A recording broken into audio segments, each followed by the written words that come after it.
ఓం శ్రీ మహాగణాధిపతయే నమో నమః. ధనుర్రాశి, ధనస్సు బృహస్పతి అధిపతి.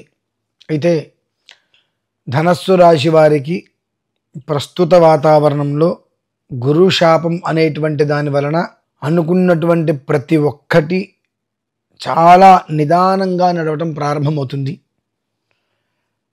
నీరస పడకండి, అయ్యో ఏమిటి అనేటువంటి కంగారు పడకండి. వాతావరణం ఎప్పుడూ అనుకూలంగానే ఉంటుంది అని మనం అనుకోవద్దు. ప్రతికూల వాతావరణం అనేటువంటిది కూడా అంతకుమించిన ప్రతికూలంగానే మనకు కనిపిస్తూ ఉంటుంది. కనుక ఎంత నెమ్మదిగా జరిగినా జరుగుతుంది కదా అని ఒక విషయంతో దాన్ని ప్రశాంతంగా అలానే ఉండనివ్వండి. ఏదో మనం ఇంత ప్రయత్నం చేస్తున్నాము, ఇంత తారాసపడుతున్నాము, ఇంత తాపత్రయపడుతున్నాము, ఇంకా వాతావరణం ముందుకు కదలకుండా అంతా చాలా నిదానంగా నడుస్తుంది అని దాన్ని ఏదైనా అటో ఇటో తిప్పే ప్రయత్నం చేస్తే బొక్కబొరలా పడతాం మనం. ధనుర్రాశి వారికి సమయం నిజంగానే అనుకూలంగా లేదు. అన్నీ ఎంతో సుస్పష్టంగా అనుకూలంగా కనిపిస్తూ అత్యంత ప్రతికూలంగా సాగుతుంది ఇప్పటి నుంచి. కాబట్టి ప్రతి విషయంలోనూ కూడా అయ్యో నాకు జరగట్లేదు అనేటువంటిదిగా మీరు ఆలోచించవలసిన అవసరం లేదు. ఎందుకు ఆ మాట అంటున్నానంటే మనోవిచారం అనేటువంటిది చాలా ఎక్కువగా కలుగుతుంది. ఆ మనోవిచారం ఎప్పుడైతే మనకు మన స్థాయి దాటి వెళ్తుందో ఆ స్థిమితం కోల్పోతే ఎలాంటి అఘాయిత్యాలకైనా మనం ఉడిగట్టేస్తాం.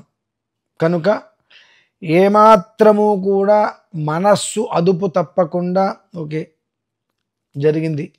ఒక్కటే గుర్తుపెట్టుకోండి, తాబేలు చిన్నగా ప్రయాణం చేస్తూ ఉంటుంది, కుందేలు పరిగెత్తుకుంటూ వెళ్ళిపోతుంది. కుందేలు ఎంత పరిగెత్తాలో అంత దూరమే, కానీ తాబేలు అనేటువంటిది ఎక్కడికో దాని యొక్క ప్రయాణం.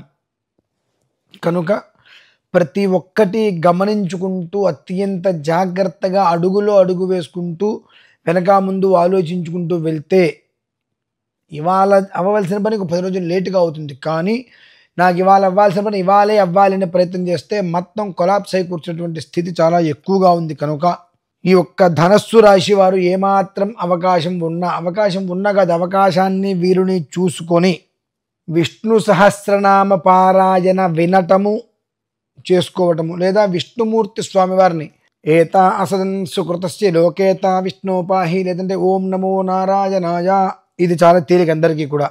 కనుక ఓం నమో నారాయణాయ అనేటువంటి ఒక అష్టాక్షరీ మంత్రాన్ని మీరు ఎంతగా తపిస్తూ జపిస్తూ ఉంటే అంతగా ఆ సుదర్శన నారాయణుడు మీ వైపు ఎలాంటి చెడు రాకుండా సుదర్శనంతో మొత్తాన్ని కూడా నిర్వీర్యం చేసి మీకు సౌఖ్యాన్ని శుభాన్ని అందిస్తాడు. ఓం శ్రీ మహాగణాధిపతయే నమో నమః. స్వస్తి.